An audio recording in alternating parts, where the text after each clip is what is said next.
कहा जाता है कि अगर आप अपने बगीचे को खूबसूरत और रंग बिरंगा बनाना चाहते हैं, वो भी बिना मेहनत के, तो आपको गुलाब के पौधे लगाने चाहिए। आज के इस वीडियो में हम बात करेंगे कि हम गुलाब की कटिंग को कैसे लगाएं, उसका अच्छा समय कब होता है, उससे हम अच्छे फूल कैसे लें और कौन सी कटिंग लगाने में अच्छी होती है। सबसे पहले हम बात करेंगे कि हम कटिंग का चुनाव कैसे करें। तो हमेशा हमें सेमी वुडी कटिंग लेनी है, यानी कि एकदम मुलायम सी कटिंग नहीं लेनी है जो कि मुड़ने पर ऐसे इस तरीके से मुड़ जाए। हमें ऐसी कटिंग लेनी है जो थोड़ी मोटी हो। इस तरीके की कटिंग जैसी मैं आपको दिखा रही हूँ, इस तरीके की कटिंग आप ले सकते हैं। कटिंग का चुनाव करते वक्त इस बात का ध्यान रखें कि आप जो भी कटिंग लें उसमें बहुत ज़्यादा अच्छी मात्रा में नोट्स हों। नोट्स ऐसे पॉइंट होते हैं जहां से पत्तियां निकलती हैं। जब हम कटिंग लगाएंगे तो यहीं से नई जड़ें और नई पत्तियां निकलेंगी। चलिए हम अपनी कटिंग को तैयार कर लेते हैं। इसके लिए साइड से निकली जितनी भी ब्रांचेस हैं उसको मैं कट कर ले रही हूँ। अगर आप गार्डनिंग से रिलेटेड वीडियोस देखना पसंद करते हैं तो आप गार्डन वाइज को सब्सक्राइब कर लीजिए, क्योंकि मैं ऐसे ही वीडियोस बनाती रहती हूँ। यहाँ पर आप देख सकते हैं कि ये गुलाब का सीड पॉड है, इसके अंदर गुलाब के बीज होते हैं। मैं इसे खोलकर आपको दिखाने की कोशिश करती हूँ। अगर आप गुलाब को बीज से लगाना चाहते हैं तो ये बहुत ज़्यादा समय लेता है। गुलाब बीज से स्प्राउट होने में ही कम से कम 1 साल लेता है। गुलाब कटिंग से लगाना बहुत आसान है, और अगर आप इसे बीज से लगाना चाहते हैं तो आपको बहुत ही ज़्यादा धैर्य रखने की आवश्यकता होगी। यहाँ पर जितने भी बचे हुए साइड के ब्रांचेस हैं मैं सबको कट कर ले रही हूँ। यहाँ पर मैंने गुलाब की हर कटिंग की लंबाई 7 से 9 इंच ली हुई है, और मैं यहाँ पर सारे पत्तियों को निकाल दे रही हूँ। जब हम सारी पत्तियों को और साइड ब्रांचेस को निकाल देंगे तो इसमें जड़ें जल्दी निकलेंगी। अगर आप पत्ते और साइड की ब्रांचेस छोड़ देते हैं तो कटिंग को ज़्यादा एनर्जी लगानी पड़ेगी, और ऐसा भी हो सकता है कि कटिंग ना लगे, क्योंकि इसमें जड़ें नहीं हैं तो मिट्टी से ये पानी और न्यूट्रिएंट्स नहीं ले पाएगा। इसलिए जितना हो सके पत्तियों को और साइड ब्रांचेस को काट दें और सिर्फ कटिंग लगाएं।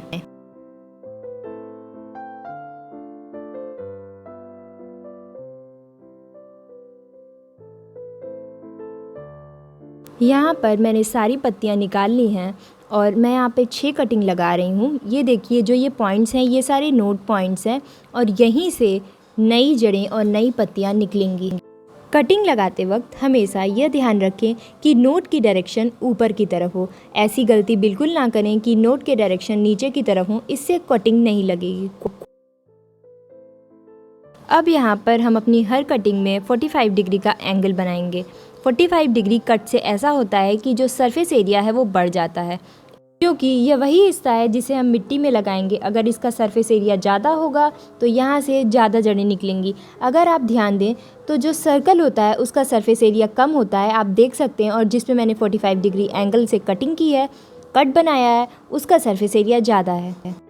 मैंने इन सभी कटिंग्स में 45 डिग्री कट बना लिया है। अब यहाँ पर हम पॉटिंग मिक्स बनाएंगे। जब भी आप कोई भी कटिंग लगाएं तो हमेशा मिट्टी बहुत ही ज़्यादा वेल ड्रेन्ड बनाएं, क्योंकि अगर मिट्टी सख्त होगी तो नई जड़ें नहीं निकल पाएंगी, और अगर वो निकल भी गईं तो वो मर जाएंगी, क्योंकि वो मिट्टी से न्यूट्रिएंट्स और वाटर एब्जॉर्ब नहीं कर पाएंगी। यहाँ पर मैं नॉर्मल गार्डन सॉइल ले रही हूँ, और उसके साथ में थोड़े कोकोपीट और थोड़े वर्मी कंपोस्ट ले रही हूँ। वर्मी कंपोस्ट से मिट्टी को न्यूट्रिएंट्स मिलेगा और कोकोपीट मिट्टी को मॉइस्चर प्रोवाइड करेगा। अगर आप चाहें तो सिर्फ कोकोपीट और वर्मी कंपोस्ट में अपनी कटिंग को लगा सकते हैं, उसमें भी कटिंग बहुत ही आराम से लग जाती है। अगर आप गार्डन सॉइल मिलाना चाहते हैं तो मिला सकते हैं, क्योंकि वर्मी कंपोस्ट मिट्टी के जैसा ही होता है और इसमें बहुत ही ज़्यादा न्यूट्रिएंट्स होते हैं। चलिए हम अपनी कटिंग के लिए पॉटिंग मिक्स बना लेते हैं। इसके लिए मैं 40% कोकोपीट ले रही हूँ और 30% वर्मी कंपोस्ट और 30% गार्डन सॉइल ले रही हूँ। ध्यान रखें कि अगर आप कटिंग लगा रहे हैं तो रेड सॉइल का या लाल मिट्टी का प्रयोग बिल्कुल ना करें, क्योंकि वो क्लेई होती है और उसमें कटिंग नहीं लग पाएगी। अब 40% कोकोपीट, 30% गार्डन सॉइल और 30% वर्मी कंपोस्ट को अच्छी तरीके से मिलाने के बाद मैं यहाँ पर एक प्लास्टिक का पॉट ले रही हूँ जिसमें बहुत ही ज़्यादा अच्छे ड्रेनेज होल्स हैं। ड्रेनेज होल का होना बहुत ही ज़्यादा ज़रूरी है, इससे हमारी कटिंग में फंगस नहीं लगेगा। और मैं यहाँ पर ड्रेनेज होल को पत्थर से ढक रही हूँ। इसके बाद आप अपने पॉट में मिट्टी को अच्छे तरीके से भर लें।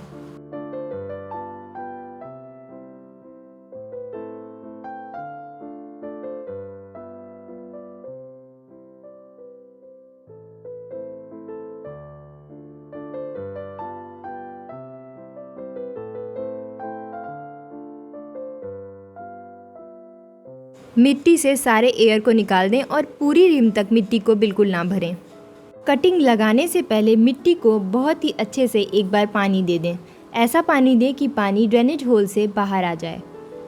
मैंने मिट्टी बहुत ही ज़्यादा वेल ड्रेन्ड बनाई है, इसलिए पानी डालते ही पानी ड्रेनेज होल से बाहर आ गया है। अब यहाँ पर मैं मिट्टी में कटिंग्स लगाने के लिए होल्स बना रही हूँ। कटिंग्स को लगाने के लिए यहाँ पर मैं रूटिंग हार्मोन्स का इस्तेमाल कर रही हूँ। ये बिल्कुल ही ऑप्शनल है। अगर आप नेचुरल रूटिंग हार्मोन यूज़ करना चाहते हैं तो आप हनी या फिर सिनेमन पाउडर, दालचीनी का पाउडर यूज़ कर सकते हैं।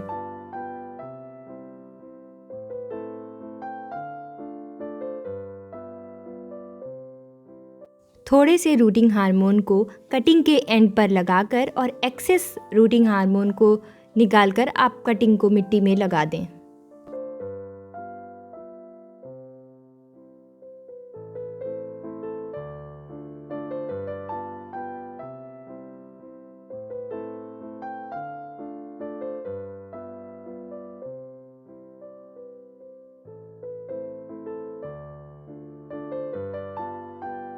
सारे कटिंग्स को मिट्टी में लगाने के बाद मैं यहाँ पर मिट्टी को अच्छे तरीके से पैक कर दे रही हूँ, जिससे जड़ों के पास हवा ना जा पाए।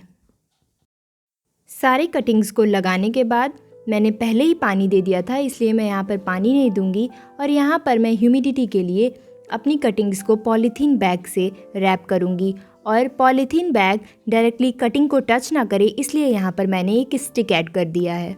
और जैसा कि आप देख सकते हैं, स्टिक की हाइट कटिंग की हाइट से थोड़ी ज़्यादा है। पॉली बैग से कटिंग्स को कवर करने के बाद हम पॉली बैग में कुछ होल्स बना देंगे, जिससे कटिंग्स सांस ले पाएँ और इसे हम शेड में रख देंगे। इसे हमें धूप में बिल्कुल नहीं रखना है। आप इसे ऐसी जगह पर रखें जहाँ पर अच्छी रोशनी आती हो, लेकिन डायरेक्ट धूप में नहीं रखना है। हमें इसे डेली खोलकर पानी देने की या देखने की बिल्कुल ज़रूरत नहीं है। 2 से 3 दिन बाद आप देखेंगे कि पन्नी के ऊपर कुछ वाटर ड्रॉपलेट्स आ गए हैं, वो बिल्कुल ही नॉर्मल हैं।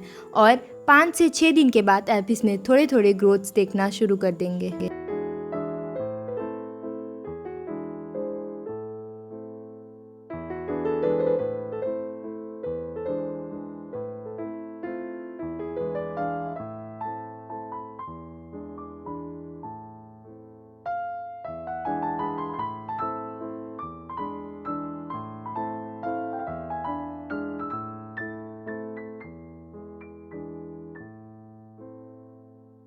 इस वीडियो के लिए बस इतना ही। आशा करती हूँ कि आपको ये वीडियो पसंद आया हो। अगर आप मेरे चैनल पे नए हैं तो गार्डन वाइज को सब्सक्राइब कर लीजिए। इस वीडियो को लाइक करना बिल्कुल ना भूलें। तब तक के लिए हैप्पी गार्डनिंग, बाय बाय।